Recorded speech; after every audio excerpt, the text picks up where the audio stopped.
అమ్మా భవానీ లోకాల నేలే ఓంకార రూపమమ్మా, తల్లి నీ మహిమల్ని చూపవమ్మా.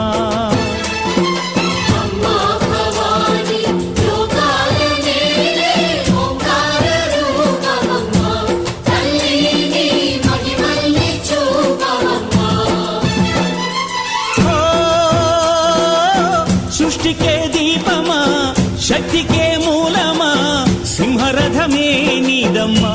అమ్మ దుర్గమ్మ భక్తులను దీవించుమా.